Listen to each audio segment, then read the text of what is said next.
Hai teman-teman di seluruh Nusantara, pada kesempatan kali ini saya akan melakukan perbaikan lemari pendingin kulkas 2 pintu LG Smart Inverter.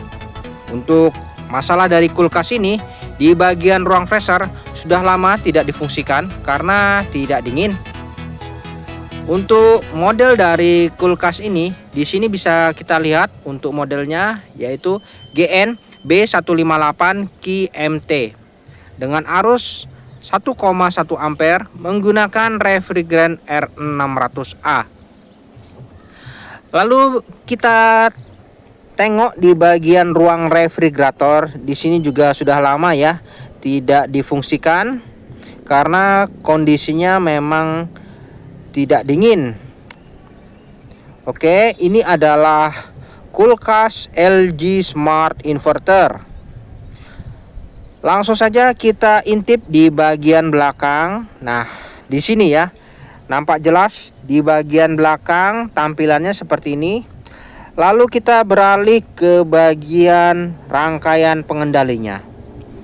Oke, untuk LG Smart Inverter ini menggunakan sistem pengendali modul digital dan modul inverter, yang mana di sini menggunakan mesin kompresor inverter. Lalu di bagian bawah di sini ada tabel keterangan untuk data-data error, khususnya dalam hal proses perbaikan. Dan ada juga tabel pengetesan manual di bagian modul pengendalinya ini.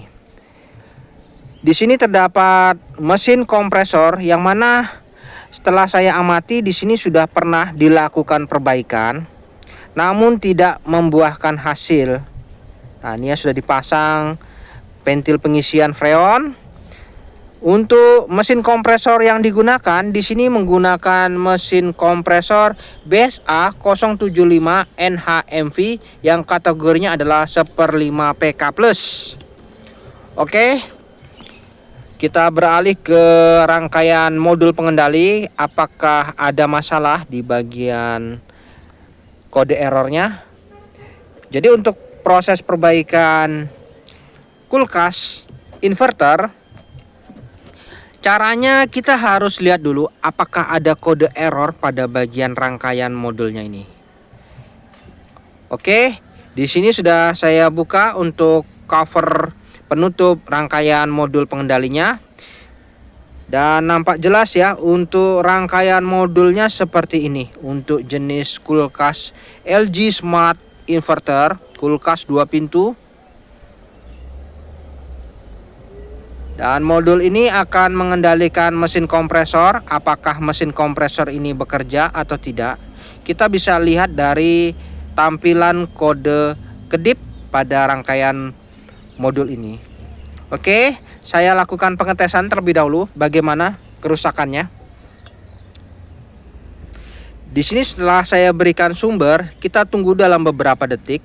Nanti di sini ada tombol ya, tombol kita coba tekan. Oke, setelah saya tekan, di sini bisa kita lihat ya, apakah di bagian blok modul inverternya ini ada kode kedip. Ya, di sini terdapat kode kedip. Nah, dari kode kedip ini, di sini kita harus hitung berapa kedipan jumlahnya, dan nanti bisa kita lihat di tabel keterangan di atasnya. Oke, di sini kita akan lakukan penghitungan. Ya. 1 2 3 4 5 6 7. Oke. Jadi ternyata errornya sebanyak 7 kali kedip di bagian blok inverter. Ya, jadi setelah kita lakukan pengetesan manual, terdapat kode kedip sebanyak 7 kali kedip. Di tabel petunjuk di sini bisa kita cari ya untuk 7 kali kedip. Apa keterangannya? Mendeteksi adanya hubungan singkat pada IC IPM di PCB. Ya, keterangannya mengarah ke bagian modul ada hubungan singkat di area PCB-nya ini. Nah, di sini Saya matikan dulu sumbernya. Jadi untuk keterangannya mengatakan bahwa ada yang konslet di area PCB IC IPM. Namun apakah benar ini kompresornya rusak atau tidak? Kita harus pastikan terlebih dahulu. Caranya cukup mudah ya. Di sini soket untuk menuju ke mesin kompresor kita open terlebih dahulu. Oke, setelah kita open, kita akan lakukan pengetesan kembali. Apakah kode kedipnya itu sama 7 kali kedip ya? Apabila sama berarti memang benar.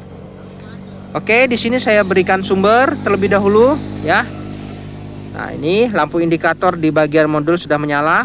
Lalu kita tekan kembali tombol tesnya ini.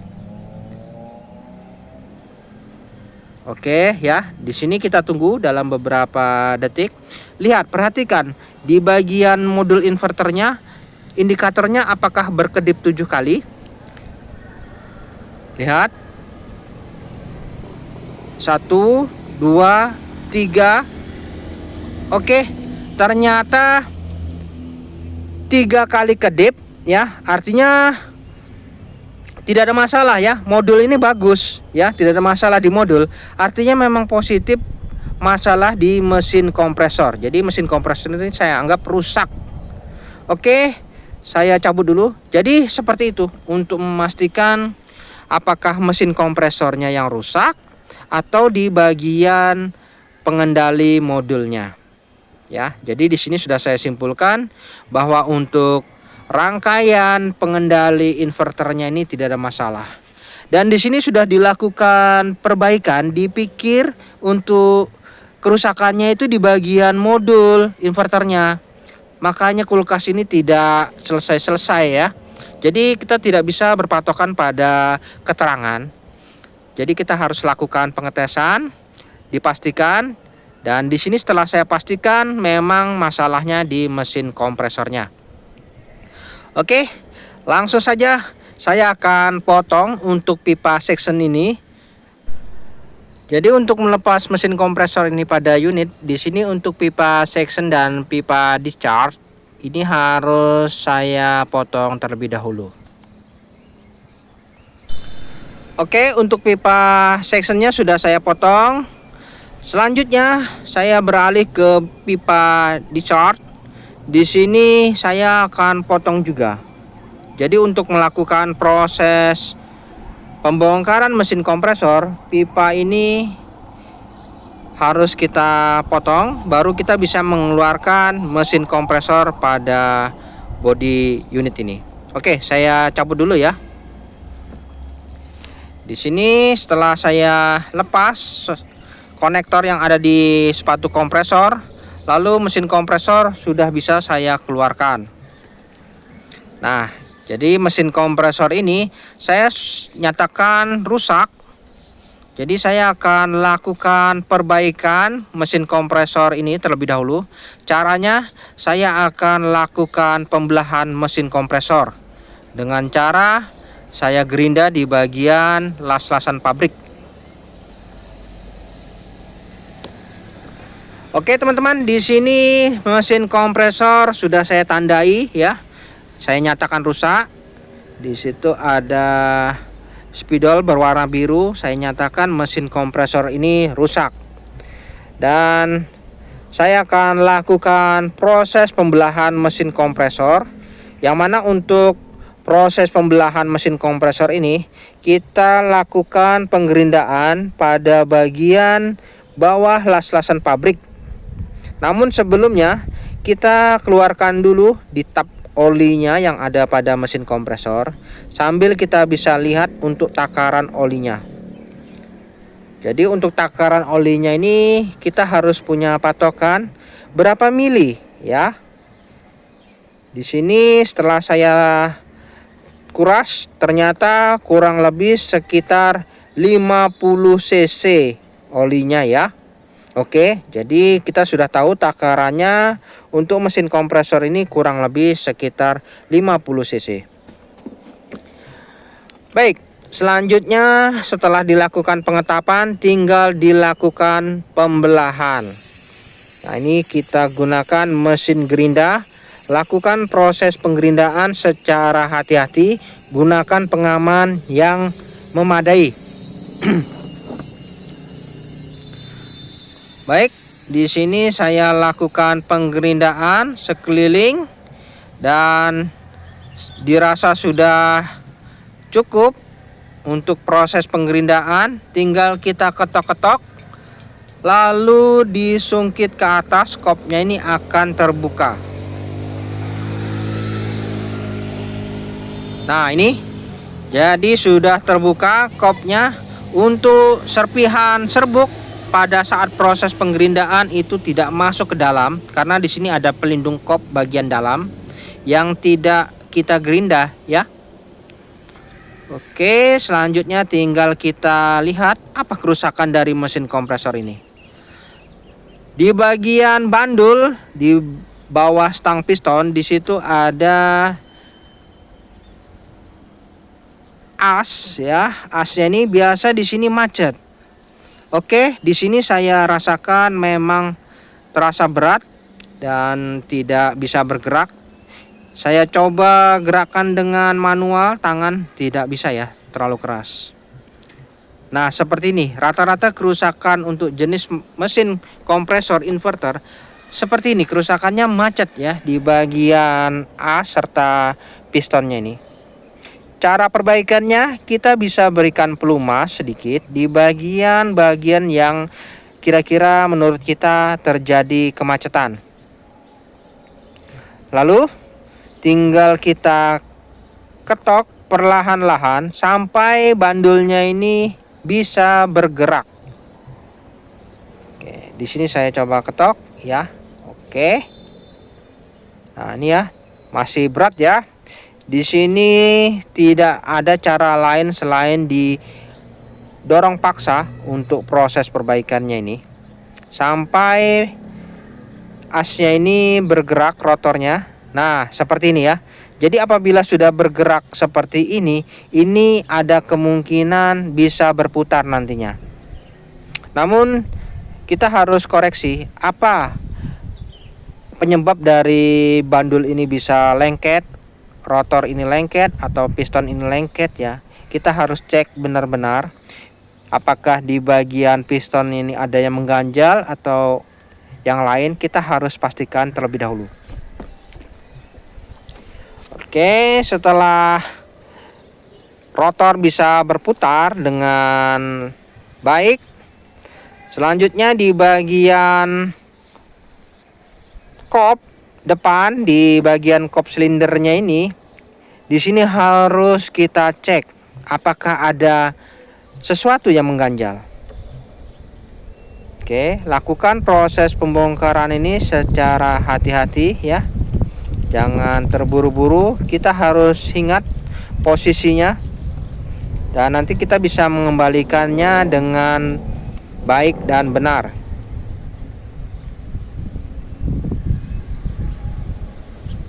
Oke, untuk pak di bagian kopnya ini, di sini nampak kotor. Oke, dia di sini ada kotoran yang mengendap di bagian platnya ini. Lalu kita bisa lihat di bagian top silindernya ini.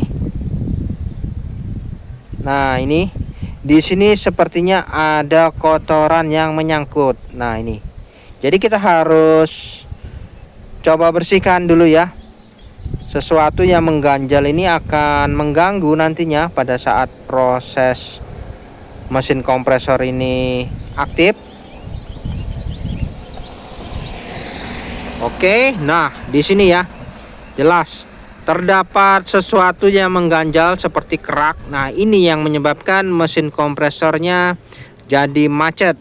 Jadi di sini saya bersihkan dulu. Baik teman-teman, setelah saya bersihkan ya, sudah tidak ada lagi kotoran yang mengganggu pada pergerakan kompresor pada bagian pistonnya ini. Selanjutnya saya lakukan pengetesan. Nah, di sini saya berikan tameng agar nanti pada saat mesin kompresor aktif, olinya tidak berhamburan.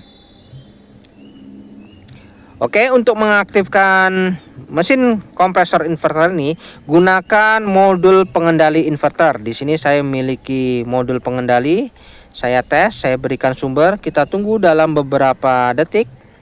Apakah mesin kompresor ini aktif? Ya, mulai bergerak. Oke. Di situ untuk pistonnya sudah bergerak, rotornya sudah berputar. Lihat, pergerakannya benar-benar mantap ya. Jadi pastikan di sini rayan dulu, jangan terlalu lama, lalu berikan pelumas secukupnya, dan mesin kompresor tinggal kita lakukan pengelasan kembali. Oke teman-teman, di sini mesin kompresor sudah saya lakukan pengelasan dan saya nyatakan sudah lumayan layak ya digunakan. Tinggal kita pasang kembali. Untuk modul pengendali nanti mungkin kita lakukan modifikasi saja karena itu sudah diobrak-abrik ya. Di sini saya pasang dulu mesin kompresornya pada posisinya, lalu tinggal disambungkan pipa section dan discharge-nya ini. Oke, setelah itu kita akan lakukan proses pemvakuman dan proses pengisian freon. Namun sebelumnya di sini saya akan lakukan pengetesan mesin kompresornya ini pada unit.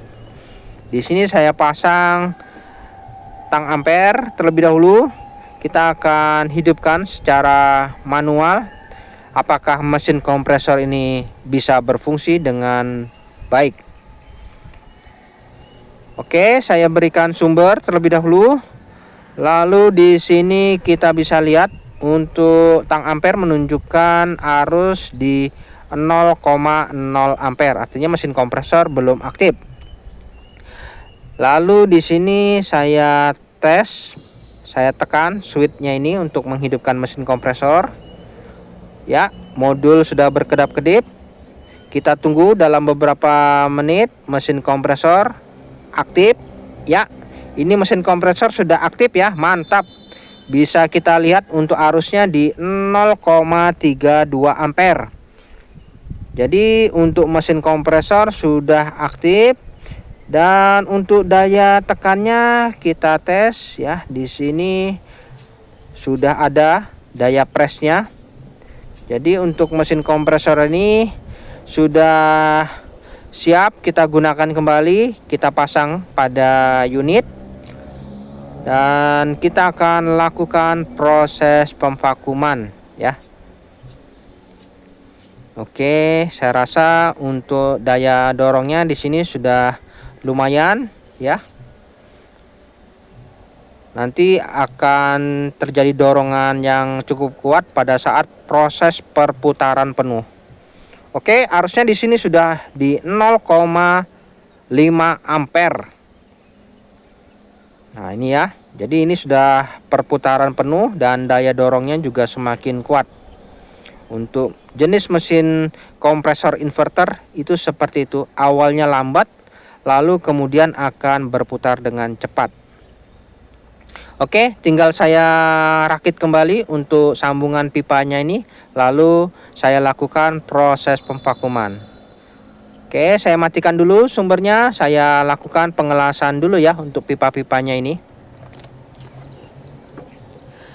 Baik teman-teman, di sini setelah saya sambungkan pipa hisap dan pipa tekannya, lalu sudah saya pasang selang manifold. Di sini saya lakukan proses pemvakuman. Untuk proses pemvakuman dilakukan kurang lebih 30 menit sampai udara yang keluar pada jalur pembuangan ini tidak keluar lagi.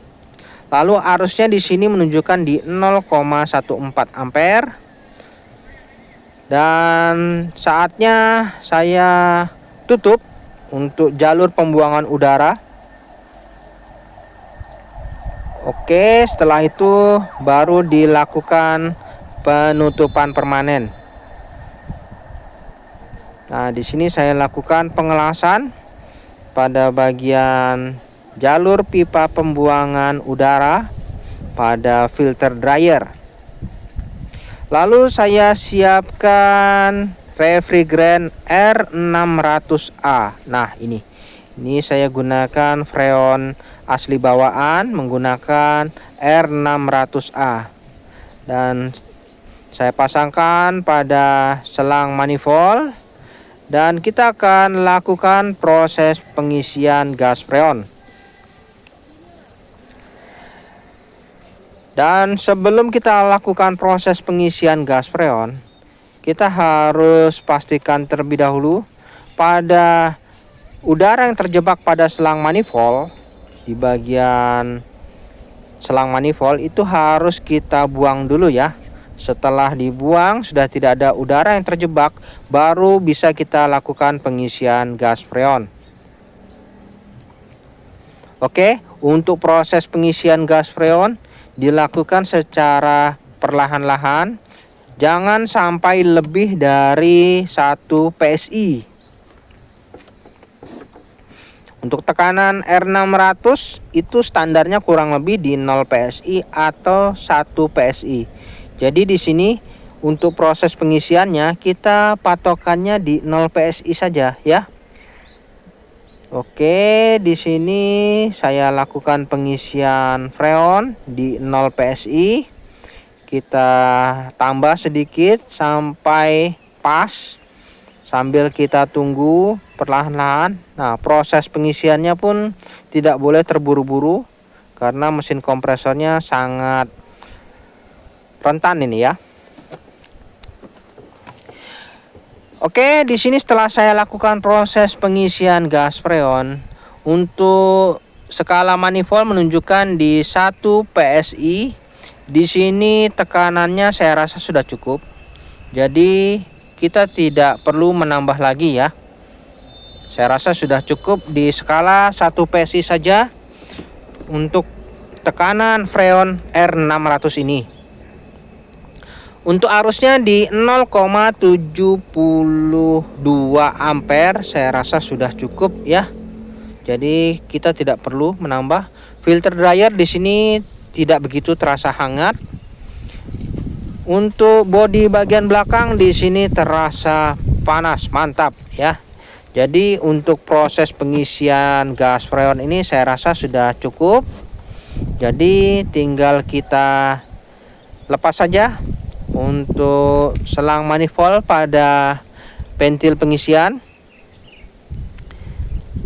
Dan jangan lupa untuk pentil pengisian ini kalau tidak mau disegel itu bisa kita tutup dengan penutupnya ini. Namun jangan lupa di penutupnya itu ada gelang seal ya, jangan lupa dipasang. Oke, tinggal dirapikan. Di sini untuk pengendali modulnya kita akan lakukan modifikasi saja karena sudah diobrak-abrik. Jadi saya merasa saatnya saya lakukan modifikasi menggunakan sistem timer, yang mana banyak teman-teman yang pada ingin tahu bagaimana kalau saya melakukan modifikasi modul LG inverter ini menggunakan sistem timer. Oke, pada kesempatan ini saya akan kabulkan, saya akan lakukan modifikasi kulkas LG inverter ini dengan menggunakan sistem timer. Oke, di sini sudah ada terasa hawa dinginnya di ruang freezer dan kita akan lanjut ke tahap selanjutnya yaitu melakukan modifikasi. Namun sebelumnya di bagian ruang freezer kita buka dulu ya cupnya ini. Di sini ada 2 skrup yang harus kita lepas terlebih dahulu. Oke, setelah itu lakukan proses pembongkaran cupnya ini secara perlahan-lahan ya. Caranya kita gunakan tang atau obeng ya, kita tarik perlahan-lahan, jangan dipaksa karena ini belum pernah dibongkar nih sepertinya, jadi agak susah. Oke ya, sudah terbongkar. Untuk kap bagian depan nampak jelas. Pastikan fan pada evaporator di ruang freezer ini bekerja ya. Oke, ini fan-nya aktif. Lalu di bagian tengah ada kap lagi, kita bongkar. Dan di sini sudah terlihat nampak jelas ya evaporatornya. Bisa kita lihat untuk pembentukan saljunya sudah mulai terbentuk ini. Namun tidak full karena masih baru. Biarkan proses ini berjalan. Kita akan lakukan proses modifikasi di bagian defrostnya. Namun sebelumnya saya siapkan dulu partnya. Saya menggunakan bimetal defrost dan ini adalah defrost timer. Oke, bimetal defrost yang saya gunakan di sini sudah satu paket, ada fuse derajatnya ya. Nah ini, jadi kita akan gantikan perannya termistor menggunakan bimetal defrost. Oke, kita matikan dulu unit kulkasnya. Dan setelah saya matikan, kita akan langsung lanjut melakukan proses modifikasi tahap pertama, yaitu di bagian termistor dan fuse derajatnya ini kita lepas. Nah, di sini ya. Jadi untuk modul pengendalinya ini menggunakan sistem termistor. Ini kita gantikan perannya dengan bimetal defrost, yang mana saya sudah siapkan tadi ya, bimetal defrost dan fuse derajat yang akan menggantikan perannya termistor dan fuse derajat. Oke, kita lihat dulu. Untuk bimetal defrost kabelnya yaitu coklat dan oranye, sedangkan termistor kabelnya oranye. Nah, jadi kita fokus dulu di bagian termistor. Untuk termistor di sini kabelnya oranye, sedangkan bimetal kabelnya oranye coklat. Ini saya potong. Nah, ini ya. Jadi saya mulai dulu penyambungan pada bimetal defrost untuk menggantikan perannya termistor. Oke, untuk termistor kabelnya berwarna oranye yang akan langsung saya sambungkan dengan bimetal defrost. Untuk penyambungan kabel ini walaupun bolak-balik tidak masalah ya, karena ini tidak ada positif dan negatifnya, jadi bebas saja ini. Nah, ini caranya seperti ini ya. Dan di sini untuk kabel bimetal defrost kabelnya berwarna oranye dan coklat. Langsung saja kita sambungkan ke kabel berwarna oranye. Oke, setelah tersambung seperti ini ya. Sudah tersambung untuk kabel bimetal defrost menggantikan perannya termistor. Lalu di sini ada kabel berwarna merah dan biru. Ini adalah kabel fuse derajat. Nah, untuk fuse derajatnya di sini aslinya kabel merah dan coklat. Ini kita potong. Kita potong karena sudah kita gantikan dengan yang baru untuk fuse derajatnya ini. Dan fuse derajat ini gunanya adalah untuk pengaman apabila terjadi panas berlebih pada bagian heaternya ini. Jadi apabila terjadi panas yang over, fuse ini akan putus apabila suhunya sudah mencapai dengan yang ada pada fuse tersebut. Oke, di sini tinggal kita sambungkan saja, bebas ini bolak-balik tidak masalah juga ya. Dan terdapat dua sambungan, yaitu sambungan fuse derajat dan sambungan bimetal defrost. Oke, selanjutnya tinggal kita rapikan saja. Nah, seperti ini saja cara menyambungnya. Bimetal Depro sudah menggantikan perannya termistor. Letakkan pada posisi semula, yang mana letaknya di bagian evaporator. Lalu tinggal dirapikan saja seperti ini. Untuk termistor aslinya ini jangan dibuang ya. Ini harus kita pasangkan kembali pada jalur modul, karena nanti tidak akan bisa berfungsi modulnya. Oke, selanjutnya jangan lupa untuk fan-nya ini kita kembalikan lagi soketnya. Apabila dilepas, jangan lupa dikembalikan ke posisi semula. Dan selanjutnya tinggal kita fokus pada jalur bagian timer. Nah, di bagian timernya ini kita pasangkan pada modul pengendali. Oke, bagaimana caranya? Di sini caranya cukup mudah. Yang pertama kita amati di bagian soket. Di situ kita cari kabel yang berwarna oranye. Yang mana tadi kabel oranye adalah kabel bimetal Depros. Ya. Di sini kabel oranye kita cari. Nah, ini adalah kabel yang menuju ke bimetal Depros di ruang freezer. Lalu untuk kabel oranye ini kita akan lakukan pemotongan. Nah, di sini saya lakukan pemotongan terlebih dahulu. Lalu untuk termistor yang ada di ruang freezer tadi, ini termistornya kita kembalikan ya pada jalurnya. Yang mana tadi jalurnya yaitu menuju ke bagian pengendali modul. Oke, di sini harus dipasang kembali agar kinerja dari modul pengendali ini bisa berfungsi.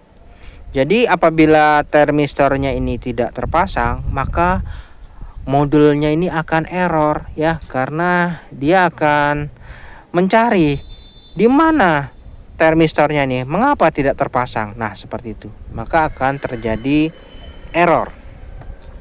Untuk menghindari itu, jadi untuk termistornya ini saya kembalikan lagi ke posisinya. Namun pindah tempat ya, yang awalnya di ruang freezer sekarang di ruang modul. Tidak masalah ya, ini fungsinya hanya sebagai mengaktifkan pengendali modulnya ini agar tidak error. Oke, sudah terpasang untuk termistor. Lalu kita akan lanjut ke kabel oranye selanjutnya. Nah, ini kabel oranye yang menuju ke Depros ini disambung kemana? Oke, kita langsung menuju ke Depros timer. Di bagian Depros timer, di sini ada pin-pin soket, yaitu pin soket bisa kita lihat ada angkanya ini, yaitu pin soket 1. Nah, ini 2, 3, 4. Oke, jadi ada 4 pin. Kita fokus di pin 1 dan 2 terlebih dahulu. Oke ya, kita fokus di pin 1 dan 2. Untuk pin 1 dan 2 ini kita cari lagi kabel heater. Di sini ada kabel oranye, biru, dan merah. Untuk kabel oranye dan merah ini adalah kabel heater, sedangkan birunya adalah netral. Kita ambil kabel warna merah dan oranye. Nah, ini ya kabel merah dan oranye ini adalah kabel heater. Ini kita ambil dan kita potong. Ini kabel oranye, ini kabel merah, lalu kabel biru tidak kita potong. Kita hanya potong kabel oranye dan kabel merah, karena ini adalah kabel yang menuju ke heater. Oke, untuk kabel merah dan oranye ini menurut diagram itu adalah kabel heater. Jadi kita potong saja kedua kabel ini, kita jadikan satu. Lalu kita sambungkan juga dengan kabel oranye kecil Yang mana untuk kabel oranye kecil itu adalah kabel yang menuju ke bimetal defrost di ruang freezer. Dan setelah dijadikan satu begini, di sini kita fokus di pin nomor 1 ya. Oke, kita fokus di pin 1. Saya sambungkan di pin nomor 1 pada defrost timer. Nah, seperti ini ya. Jadi untuk pin nomor 1 ini adalah jalur yang sudah kita jadikan satu tadi, yaitu jalur heater dan bimetal defrost. Nah, seperti ini ya. Lakukan penyambungan serapi mungkin dan sekuat mungkin, jangan sampai kendor. Lalu lanjut kita menuju ke soket pin nomor 2. Untuk pin nomor 2 kita sambungkan kabel oranye yang berwarna kecil yang menuju ke bimetal defrost. Nah, ini ya. Jadi kabel oranye kecil kita sambungkan ke pin nomor 2. Selanjutnya tinggal kita isolasi dan dirapikan.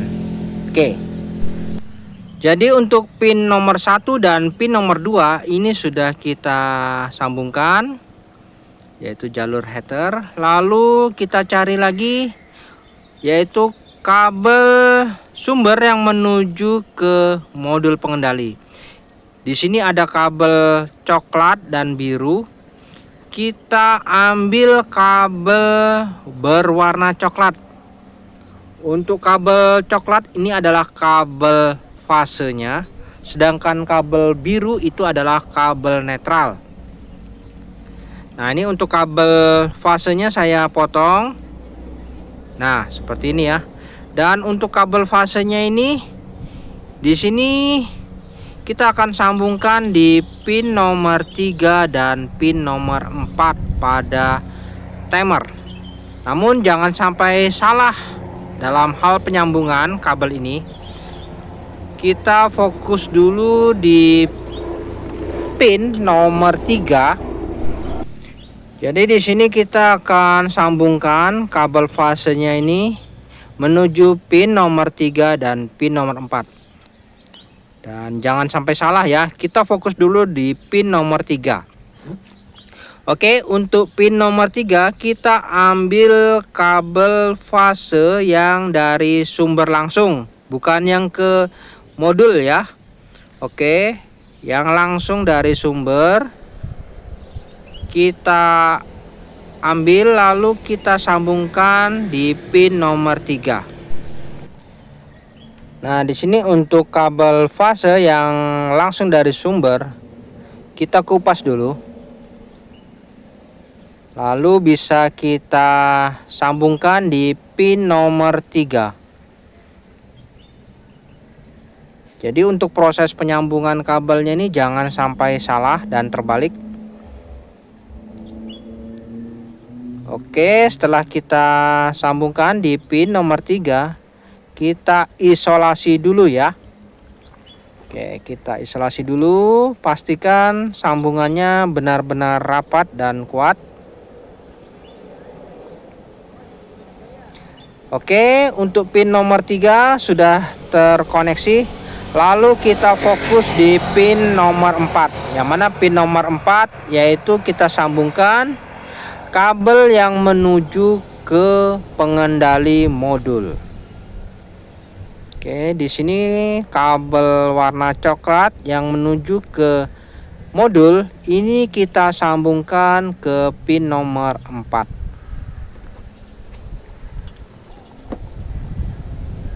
Oke, di sini kita sambungkan kabel warna coklat yang menuju ke modul ke pin nomor 4. Selanjutnya tinggal diisolasi kembali.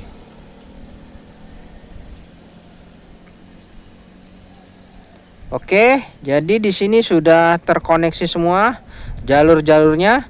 Semua pin pada timer sudah terpasang. Tinggal kita rapikan saja ya.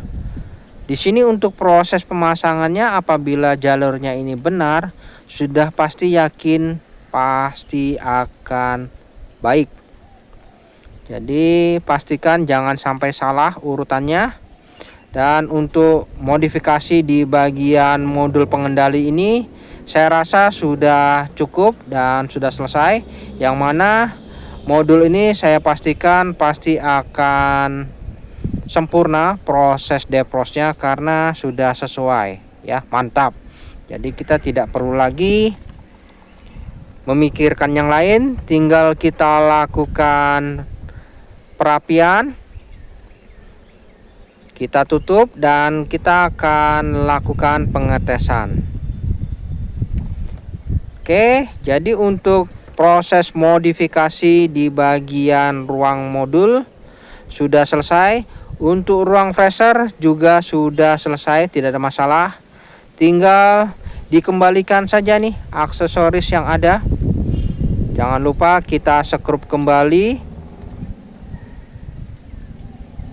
Lalu untuk aksesorisnya kita pasang juga. Oke, untuk proses modifikasi kulkas LG inverter ini saya rasa sudah sempurna. Baik teman-teman, sampai di sini dulu perjumpaan video saya dan kita akan ketemu lagi pada video saya selanjutnya. Sampai jumpa.